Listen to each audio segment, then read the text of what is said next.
Par quoi vais-je commencer? C'est nul en plus comme sujet, ça me gonfle.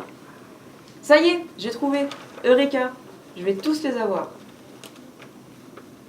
J'ai pas envie de raconter toute la semaine. Je raconte lundi puis vendredi. Ah, j'ai un message.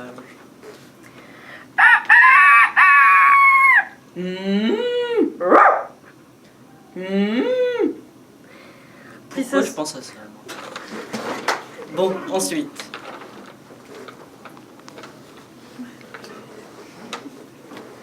Puis ce soir, c'est boîte de night à la villa. Ça va être trop fun! Bon, voilà. J'ai fini. Puis si ça leur plaît pas, bah de toute façon, ça va. Lundi après-midi, on a déchargé le camion. Enfin, les autres ont déchargé le camion. On y a trouvé des châssis, des planches et des matériaux de récupération. Le but était de mettre en place un décor. Au fil de la semaine, certains d'entre nous ont ramené par exemple des briques de lait, etc. Tout ce qu'on peut trouver dans une remise d'agriculteurs. Je dis bien certains. Vendredi, jour final, on a mis fin à la préparation des décors. Enfin. Puis on a tourné une vidéo dans le même contexte que Pierre Calmont. C'est qui lui déjà? Ah ouais, l'agriculteur. Car au cours de la semaine, on a appris toutes les astuces qu'on peut trouver dans sa vidéo. Se prendre pour un agriculteur.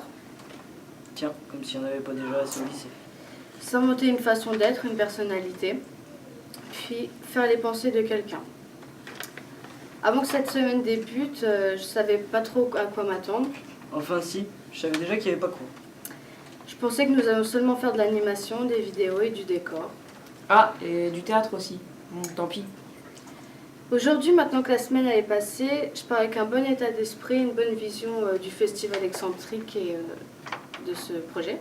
Et il est très fatigué et je suis sûre qu'on voit mon bouton. Les différents ateliers étaient divers et variés.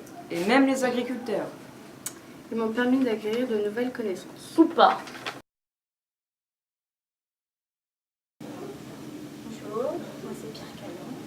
Bon bah par quoi je peux commencer? Je vais commencer par le commencement. Je suis née le 17 août 1971 à Farges-en-Septenne.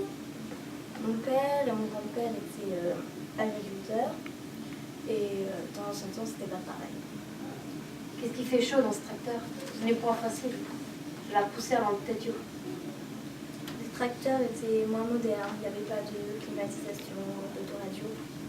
Et puis la mécanisation, ça nous a permis d'économiser notre peine. Ça me fait penser quand mon père rentrait des champs, épuisé, que ma grand-mère sortait la tarte aux pommes du four.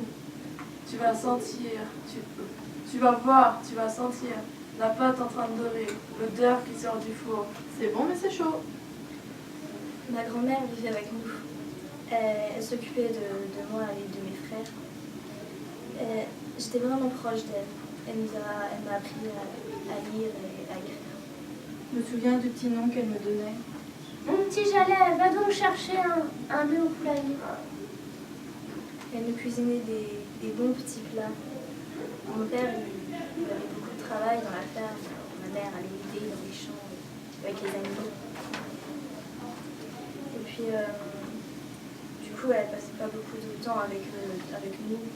C'est Mémé qui s'occupait de toute la petite famille. Petite mais encore assez grande. Tout le monde habitait à la ferme. C'était le bon vieux temps quand on était tous réunis. On partait rarement en vacances. Image. C'est l'été, Pierre, enfant, apprend à lire avec sa grand-mère dans un champ, avec son père qui travaillait au loin. C'est le temps qui commande. Les vraies saisons sont nos emplois du temps. À part ça, j'ai eu une enfance normale. Agriculteur, c'est un métier comme un autre. Et puis, j'ai baigné dedans depuis que je suis tout petit. J'aimais bien regarder mon père travailler, mais je n'osais pas trop aller l'aider parce qu'il est très perfectionniste. Mais non, mais c'est pas comme ça qu'il faut faire. Tu me fais perdre mon temps. Allez, fiche le camp. Puis dès que je faisais quelque chose, ça allait pas. Quand j'ai eu mon brevet, j'ai pris la décision d'aller dans un lycée agricole pour apprendre les bases du métier d'agriculteur. J'ai toujours été à l'aise avec les hommes. Je me suis mis à étudier les caractéristiques des moutons et leur mode de vie.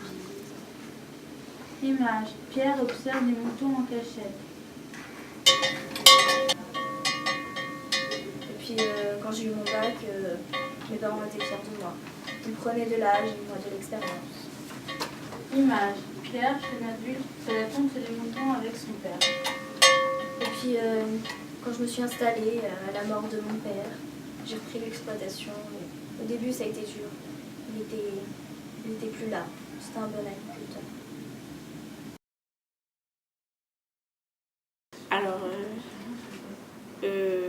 quand ma grand-mère elle est morte, j'ai reçu une armoire. Et dans cette armoire, il y avait un cintre. Et ce cintre, il est super important pour moi parce que c'est où ma grand-mère elle mettait son gilet dessus. Et en fait, ce gilet-là, je m'en rappelle quand j'étais petite parce que elle se recouvrait les épaules avec quand il y avait de l'orage. Et en fait, ma grand-mère, elle a une autre passion. Elle dessine. Et en fait, elle dessine super bien, elle dessine des dessins. Et en fait, il y en a un qui m'a marqué en particulier parce que c'est un paysage de son enfance. Et en fait, un jour, je lui ai posé une question. Je voulais savoir c'était quoi parce que j'avais vu plein de maisons et tout, mais je savais pas c'était pourquoi. Et quand je lui ai demandé, elle m'a dit que c'était sa maison quand elle était petite en Italie. Et en fait, sur ce paysage, y a plein de maisons à coller. C'est une vue de en haut en fait. Et on voit le toit avec le balcon. Et donc c'est pour ça qu'en fait l'armoire je l'ai gardée parce qu'elle est super importante pour moi.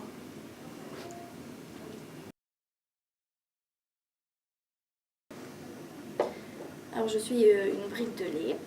Je suis née en France dans une usine. Dans cette usine c'était un petit peu horrible quand même parce que les briques de lait on n'était pas tous pareils, on avait des noms différents, on était composés différemment et tout. Et puis moi je suis une demi-écrémée, mais les écrémées elles sont horribles. Elles sont méchantes avec nous parce qu'elles sont entières et nous on est qu'à la moitié. Ah, donc j'étais contente quand les humains ils nous ont mis du lait dedans parce que je sais que j'allais partir. Par contre quand ils nous ont injecté le lait dedans ça fait mal. C'est horrible, il y a une douleur atroce parce qu'on grossit d'un coup et... Donc voilà, après quand le lait était dedans et tout, ils nous ont mis par 6. Ça va, je suis tombée avec des copines et tout. On s'est tapé plein de délires, machin. Mais que des filles, dommage. Ensuite, ils nous ont mis dans un magasin où là, il y a un homme qui m'a acheté. Un vieux, avec de la moustache partout. Habillé en bleu de travail avec un pantalon vert en velours. Pas du tout classe, quoi. Mais bon, il était gentil quand même. Il s'appelait Pierre et tout, il était gentil. Donc, quand on est arrivé chez lui, tout, déjà, il avait une énorme exploitation et tout. Il m'a mis dans son frigo, dans sa cuisine. Et puis des fois, il me sortait pour prendre un peu de lait, mettre dans ses gâteaux, ses tartes à la pomme, comme faisait sa grand-mère. Et puis dans le frigo, moi, j'ai retrouvé une de mes vieilles amies qui est la bouteille de Coca-Cola. On s'est tapé, on se disait plein de trucs, on se racontait nos histoires de cœur, nos petits voyages à l'usine, comment on s'est retrouvés au frigo et tout ça. Puis on était toutes les deux contre la brique de jus d'ananas, parce qu'elle était méchante celle-là. Elle arrêtait pas de dire « Ah, de toute façon, je suis la préférée de l'humain, il me boit plus que vous, nanana. » Je dis « Oui, bon, bref. » Elle était très très méchante avec nous. Et puis un jour, Pierre, l'humain, il m'a pris, parce qu'il me restait un tout petit peu de lait au fond. Donc il m'a pris, il m'a emmené dans sa remise. C'est là qu'il voulait boire son verre de lait du soir. Et donc il m'a fini et il m'a posé sur un petit meuble où je suis depuis 3 ans. Il m'a pas bougé depuis. Puis là je suis à côté de plein de gens marrants. Il y a un livre mais par contre lui il est très très... Ouh là là, il dit plein de choses très intelligentes que je comprends pas la moitié. Et puis je suis à côté d'une radio qui arrête pas de chanter toute la journée. Ma vie chez Pierre Callot. Alors moi je suis un entonnoir, j'ai été fabriquée dans une usine artisanale de la région et je suis le plus grand de tous Il y a des petits modèles, des moyens. Et moi, je suis puant. Cher pour les agriculteurs à remplir leur bidon de vin. Et ils m'ont choisi moi parce que j'étais puant et ça va beaucoup plus vite. Parce qu'ils aiment bien boire un petit canon de temps en temps entre eux. Donc voilà, ça va plus vite. Hein. Et puis, cet agriculteur, il m'aimait bien. Il me prenait toujours avec lui. Je comprenais pas pourquoi au début, puis après j'ai vite compris. Hein, parce qu'il aimait bien le rouge. Hein. Puis même qu'il me cachait des autres. Parce qu'il avait peur qu'on me pique. Alors il me mettait dans un petit endroit secret de sa remise. Personne ne savait, à part lui et moi. Puis après, il est mort. J'étais un peu triste d'ailleurs. Et c'est ses enfants qui m'ont récupéré. J'ai pas trop compris pourquoi au début, puisqu'ils ne se servaient pas de moi. Et puis comme ça, un beau jour, leur fils de 17 ans, il m'a récupéré. Ah, il s'est dit, tiens, je pourrais m'en servir de lui. Il m'a l'air pas mal. Puis après, il m'a emmené dans son lycée. Parce que faut dire aussi qu'ils avaient un projet avec leur classe et ils devaient récupérer des vieux matériaux. Alors, au lieu de me mettre à la poubelle, il m'a récupéré, il m'a emmené. Et du coup, j'ai atterri dans une pièce de théâtre. Et ils sont pas servis de moi comme entonnoir. Ils m'ont récupéré comme un abat-jour. Au début, j'ai trouvé ça un peu ridicule. Je me suis dit, mais qu'est-ce qu'ils me font faire? J'étais bien mieux en abat-jour, en entonnoir. Et du coup, je suis devenue un abat-jour. Ils m'ont accroché au plafond. Et puis, voilà, ma vie a changé. Et maintenant, je suis célèbre.